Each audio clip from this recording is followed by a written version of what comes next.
मेरे प्यारे विद्यार्थियों, नमस्कार। स्वागत है आपका मिशन इंस्टीट्यूट प्रयागराज में। जैसा कि आज हम बात करेंगे बोली भाषा के बारे में। किसमें? बोली और भाषा के बारे में बात करेंगे कि बोली क्या होती है और भाषा क्या है। तो सबसे पहले हम जानेंगे भाषा क्या होता है। तो हिंदी साहित्य में जब हम पढ़ते हैं, सबसे पहले में जानेंगे कि हिंदी भाषा क्या होती है। हिंदी भाषा होती है विचारों के आदान प्रदान का एक माध्यम होता है। हिंदी भाषा विचारों के आदान प्रदान का माध्यम होता है।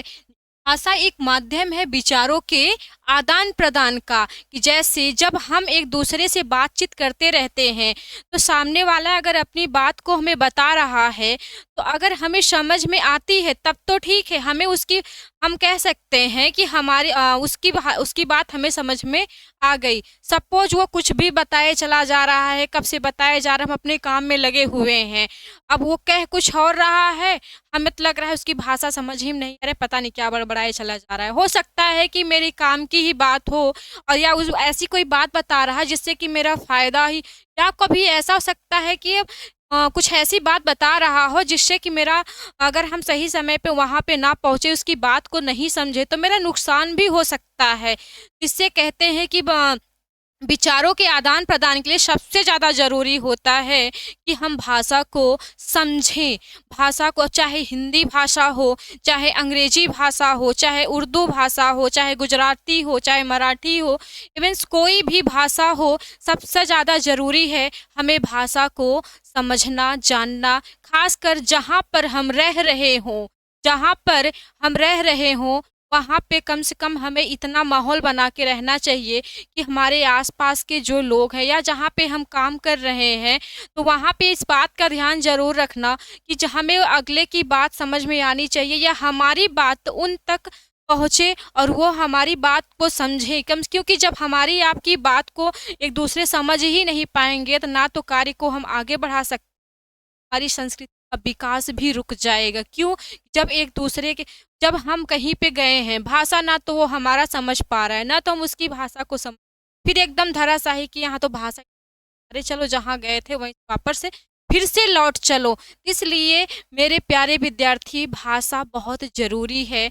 आप जहाँ रह रहे हो वो तो भाषा जानते हैं, अच्छी बात, लेकिन कहते बहुभाषा एक भाषा के अलावा भी कुछ भाषाओं का ज्ञान हमें होना चाहिए, जिनसे क्या हमारी संस्कृति के विकास के साथ साथ हमारे जीवन यापन में भी उसका योगदान रहता है।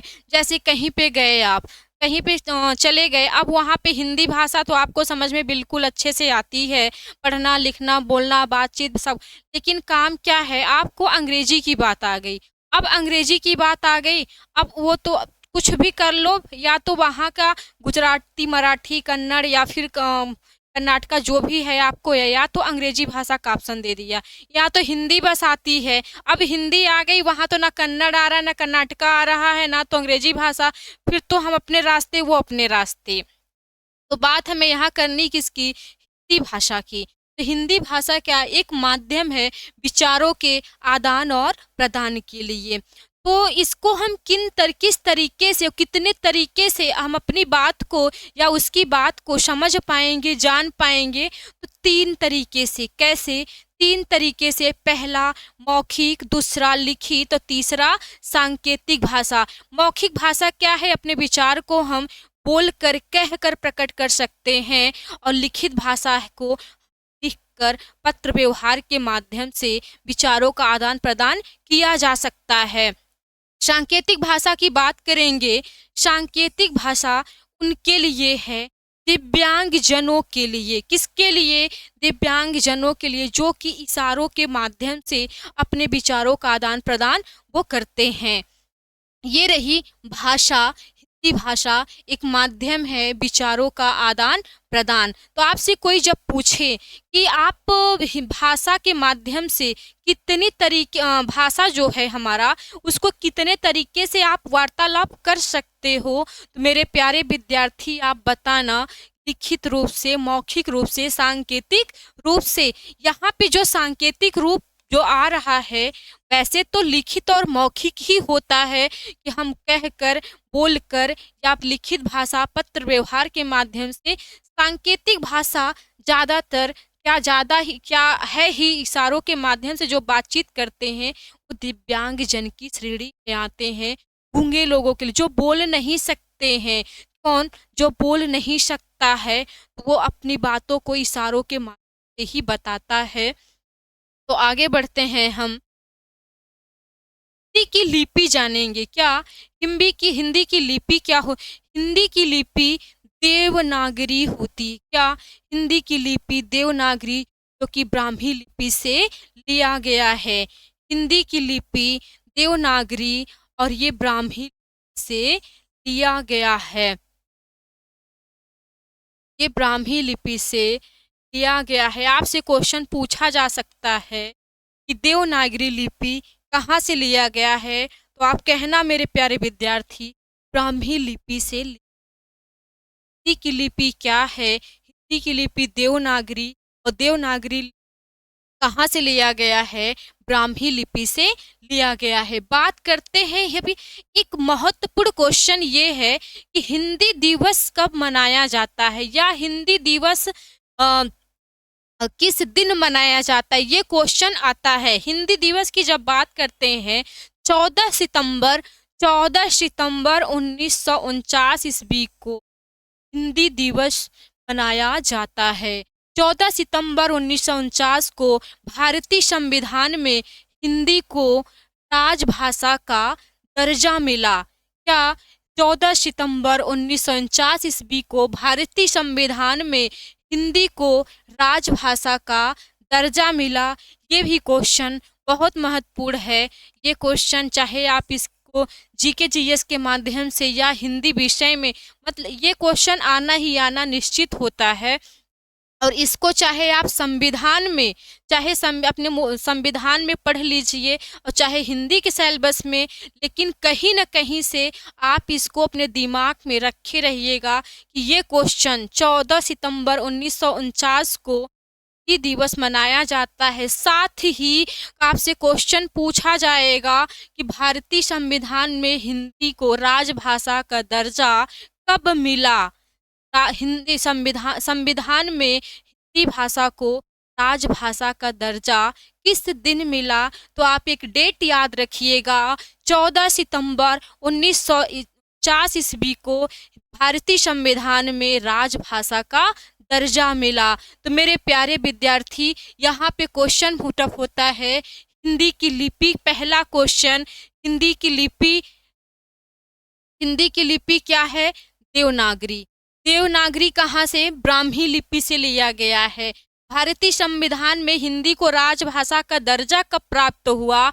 14 सितंबर 1949 को। और दूसरा क्वेश्चन ये पूछा जाता है कि हिंदी दिवस कब मनाया जाता है, तो हिंदी दिवस 14 सितंबर 1949 ईस्वी को मनाया जाता है। फिर आगे बढ़ते हैं हम। अब संविधान, अब यहाँ बात करते हैं, अभी तक क्या बात किए कि संविधान में राजभाषा का दर्जा 14 सितंबर 1949 को दर्जा, लेकिन अब बात ये आ रही है, जब पूछ दिया जाएगा किस अनुसूची में, किस भाग में, किस अनुच्छेद में इनका उल्लेख किया गया है। तो जैसे अनुसूची की बात करेंगे, आप जानते हैं कि अनुसूचियां कितनी होती हैं, 12 अनुसूची होती हैं। अब ये जब आपको याद रहेगा कि 12 अनुसूची होती है, तो 12 के अंदर में ही कोई होगा। अगर भूल भी जाते हो तो ऑप्शन के अनुसार 12 के नियर वाला ही देखना, 12 के बाद मत भाग जाना। 12 के बाद भागोगे तो ऑलरेडी गलत ही, 100% श्योर है कि हो ही जाएगा। लेकिन अब जब 12 के नियर रहोगे तो कम से कम, अगर ऑप्शन आपको 4 है, पता चला 12 के बाद 2 ऑप्शन था, तो उसको पहले ही कट आउट कर दो। 12 के पहले कोई है, 8 मिल गया, 9, तो दिमाग कहीं ना कहीं पढ़े रहोगे, थोड़ा याद जरूर आ जाएगा कि जब आपसे 14 सितंबर 1949 ईस्वी को भारतीय संविधान में हिंदी को राजभाषा का दर्जा मिला, तो अनुसूची कितनी थी? 8 थी। और भाग कौन सा? 17। भाग 17 में राजभाषा का उल्लेख किया गया। और अनुच्छेद की बात की जाए, 343 से 351 1951 के अंतर्गत हिंदी भाषा राजभाषा में लिया गया। तो मेरे प्यारे विद्यार्थी, जब भी आपसे क्वेश्चन पूछा जाए हिंदी भाषा का उल्लेख या भारतीय संविधान में राजभाषा का उल्लेख जब भी आपसे याद पूछा जाए, तो ये 3-4 बातें आप याद रखना कि अनुसूची 8 भाग 17 अनुच्छेद 343 से 351 तक की बात आपको यहाँ ये बहुत जरूरी है। 343 से 351 के अंतर्गत राजभाषा का उल्लेख किया गया, हिंदी भाषा का उल्लेख किया गया। यहाँ भाग 17 जो है राजभाषा को दर्शाता है। फिर यहाँ अनुसूची 8, ये 2-3-4 बातें आप अच्छे से याद रखना कि हमेशा जब 14 सितंबर की बात आए तो 14 सितंबर 1949 हिंदी दिवस, भारतीय संविधान में राजभाषा का दर्जा इसी दिन मिला। कौन सा अनुच्छेद, किस अनुच्छेद के अंतर्गत, इतनी बातें याद रखना। 343 से 351 तक। अनुसूची की बात करें तो अनुसूची 8 भाग 17 अनुच्छेद 343 से 351 तक। फिर हम आते हैं संविधान में कुल भाषाएं। अब यहाँ पर ये बात आई कि संविधान में कितनी भाषाएं थी और कितनी भाषाएं इस समय हैं। तो जब हम संविधान में भाषाओं की बात करते हैं तो समूल संविधान में 14 भाषाएं थी। कितनी? 14 भाषाएं थी। 14 भाषाएं थी। 14 भाषाएं। जब 21वां संविधान संशोधन 1967 में हुआ, कौन सा? 21वां संविधान संशोधन नियम 1967 में सिंधी भाषा को शामिल किया गया। किसको? सिंधी भाषा को शामिल किया गया। आपसे क्वेश्चन पूछा जा सकता है कि 21वें संविधान संशोधन 1967 में किस भाषा को शामिल किया गया? तो मेरे प्यारे विद्यार्थी आप बताना, सिंधी भाषा को शामिल किया गया। किसको? सिंधी भाषा को शामिल किया गया। या आपसे क्वेश्चन पूछा जा सकता है 21वां संविधान संशोधन 1967 में कितनी भाषाओं को शामिल किया गया? तो एक भाषा को शामिल किया गया और उस भाषा का नाम क्या है? सिंधी है। दूसरी बात यह है कि जब 71वें संविधान संशोधन 1992 के द्वारा कितने भाषाओं को शामिल किया गया? कौन सा संशोधन? 71वें संविधान संशोधन 1992 के द्वारा 3 भाषाओं को शामिल किया गया। नेपाली, मणिपुरी और कोंकणी। इसको जब 71वें संविधान संशोधन 1992 के द्वारा 3 भाषाओं को शामिल किया। यहाँ कभी कभी आपको नाम न दे करके संख्या या क्रम पूछ देगा कि पहला जब संविधान संशोधन हुआ 21वां पहला कहने का मतलब ये है कि जब मूल भाषा में, किस में? मूल भाषा में पहला हमारा कहने का तात्पर्य ये है कि जब इसकी बात करेंगे 14 भाषाओं में, तो इसके बाद जो संशोधन हुआ वो 21वां है। कौन सा? 21वां संविधान संशोधन 1968 में एक का हुआ। 71वां संविधान संशोधन के में 3 भाषाओं का उल्लेख हुआ। कितना? 3 भाषा उसमें शामिल किया गया, नेपाली, मणिपुरी और कोंकणी। फिर बात करते हैं 92वें संविधान संशोधन अधिनियम 2003 के द्वारा 8वीं अनुसूची में, इसमें 8वीं अनुसूची में 4 और भाषाएं जोड़ी गई। कितनी? जब आपका यहाँ पे 92वें संविधान संशोधन अधिनियम 2003 के द्वारा 8वीं अनुसूची में 4 भाषाओं को और जोड़ा गया। वो भाषाएं कौन कौन सी हैं यहाँ पे मिलेगा आपको। अब यहाँ देखेंगे वर्तमान संविधान के 8वीं अनुसूची में, वर्तमान संविधान के 8वीं अनुसूची में 22 भाषाएं शामिल हैं। कौन कौन सी? 22 भाषाएं शामिल हैं। यहाँ पे बोडो, मैथिली, संथाली, डोगरी ये जोड़े गए। ठीक, बात करते हैं जब भी मूल संविधान में कितनी भाषाएं थी? 14 भाषाएं। वर्तमान में कितनी भाषाएं हैं? 22 भाषाएं हैं। मूल संविधान की जब बात करेंगे तो 14, और जब वर्तमान की बात करेंगे तो 22 भाषा थी। तो 22 भाषा, और ये चीज याद रखना कि मूल में 14 थी, वर्तमान में 22 थी, साथ ही अनुसूची 8 भाग 17 अनुच्छेद 343 से 351 तक के अंतर्गत राजभाषा शामिल है, और यहाँ पे 22 भाषाओं का उल्लेख किया जा रहा है। जॉन्स अब यहाँ पे देखेंगे कि यहाँ पे हमारी 22 भाषाओं का असमिया, नेपाली, मणिपुरी, बांग्ला, ओडिया, कश्मीरी, सिंधी, पंजाबी, संस्कृत, हिंदी, उर्दू, गुजराती, मराठी, कन्नड़, कोंकणी, मलयालम, तेलुगु, तमिल, बोडो, मैथिली, संथाली और डोगरी। यहाँ पे आप देख सकते हैं, यहाँ पे 22 भाषाएं 1 2 3 4 5 6 7 8 9 10 11 12 13 14 15 16 17 18 19 20 21 22 भाषाएं यहाँ पे हैं।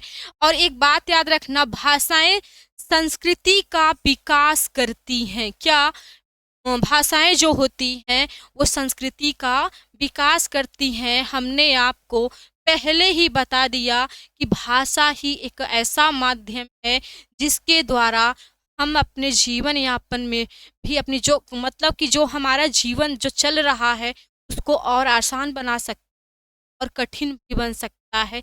इन भाषाओं का बहुत ही ज़्यादा योगदान है। तो मेरे प्यारे विद्यार्थी, अब बात करते हैं हम बोली की। बोली किसे कहते हैं? बोली किसे कहते हैं? बोली क्या होता है? तो आप जानते हैं, किसी विशेष क्षेत्र या ग्रामीण क्षेत्र की जब बात करते हैं, कहते हैं ना ये तुम्हारे यहाँ चलता होगा, तुम्हारी तरह बोलते होंगे, ये तुम्हारे गांव में ऐसा होता, मेरे गांव में ऐसे नहीं बोलते, मेरे यहाँ नहीं बोलते। तो जो मेरे यहाँ तेरे यहाँ की बात करते हैं कि मेरे यहाँ ऐसा नहीं बोलते, ग्रामीण क्षेत्र या किसी विशेष क्षेत्र में जब जो बातें बोली जाती, जो बोली बोली जाती है, मतलब खाने पीने या दिनचर्या जो कुछ भी वहाँ पे चीज़ें हो रही है, तो वहाँ पे देखेंगे कि कुछ कुछ चीज़ें जो है ना थोड़ा डिफरेंट रहती हैं। अब जैसे आप चले जाएंगे प्रतापगढ़ रायबरेली के तरफ, अपने यहाँ कहेंगे पहुँच जाओ, क्या पहुँच जाओ। अब यहाँ पढ़ने के जो बेचारा कभी न जानता हो, अब किसी के यहाँ पहुँच जाओ तो तैरने वाली बात पे आ जाए। कोई इस बात को समझ रहा है कि जिसके कहीं पे किसी के यहाँ पहुँचना तैरना समझते हैं, अब वहाँ चले गए पहुँचना बोल दिए, जाओ पहुँच जाओ।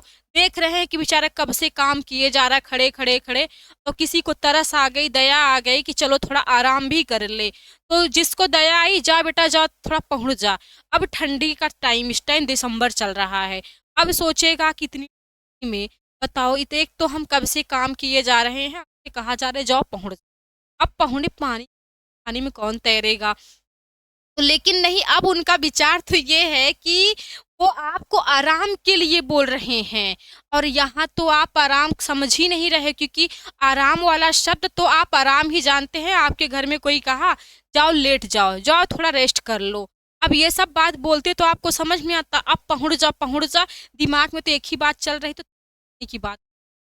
तो ठीक उसी तरीके से एक छोटे क्षेत्र विशेष में, कहाँ, एक छोटे क्षेत्र विशेष में बोली जाने वाली भाषा बोली कहलाती है।